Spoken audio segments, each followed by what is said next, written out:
Kita ke kasus Slamet Tohari, dukun palsu penggandaan uang di Banjarnegara yang menghabisi 12 nyawa pelanggannya. Istri tersangka mengaku kaget sekaligus malu atas aksi kejam yang dilakukan suaminya. Tersangka juga disebut kerap berbuat kasar kepada dirinya.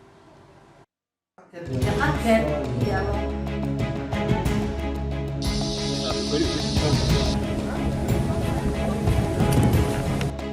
Sejak terungkapnya kasus pembunuhan berantai yang dilakukan oleh Slamet Tohari dengan modus dukun pengganda uang, rumah tersangka di Desa Balun, Banjarnegara, Jawa Tengah ini dijaga ketat oleh beberapa anggota ormas.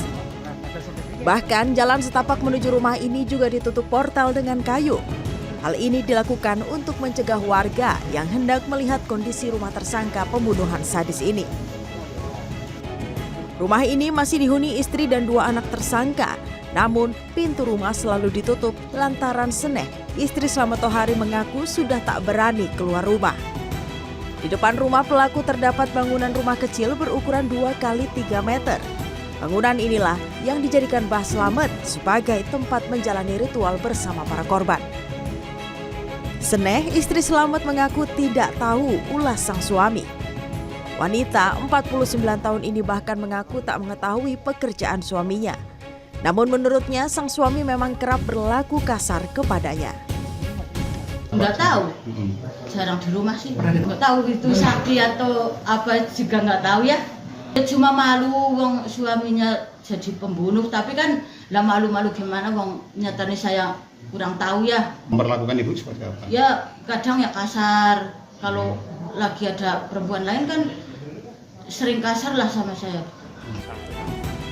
Sementara itu hingga Rabu pagi jumlah korban pembunuhan yang dilakukan Mbah Slamet mencapai 12 orang setelah Selasa sore tim gabungan menemukan lagi 2 mayat pria dan wanita yang terkubur dalam satu lubang di kebun singkong milik tersangka. Keduanya merupakan pasangan suami istri asal Lampung. Polisi mengatakan berdasarkan pemeriksaan forensik 12 jasad korban menunjukkan tanda-tanda keracunan. Hal ini sejalan dengan pengakuan tersangka yang menyebut telah memberi minuman yang dicampur racun potas kepada para korban. Para korban mempertanyakan uang mereka sebagai syarat uang mereka cepat bertambah. Padahal dia tipu-tipu itu juga. Ditipu-tipu. Begitu ditagih dia gelap mata dengan pakai modus operandi yang semacam ini. Jadi sudah ditagih kepepet, dia diundang, diajak ke rumahnya, kemudian dikasih minuman dengan janji apabila Anda kuat nanti uangnya akan tergandakan. Padahal begitu diminum dia sudah lemas, dipukul.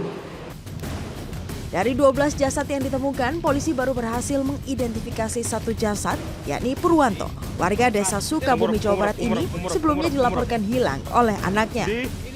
Penemuan jasad Purwanto ini menjadi awal terungkapnya pembunuhan sejumlah orang oleh tersangka. Tim Liputan CNN Indonesia.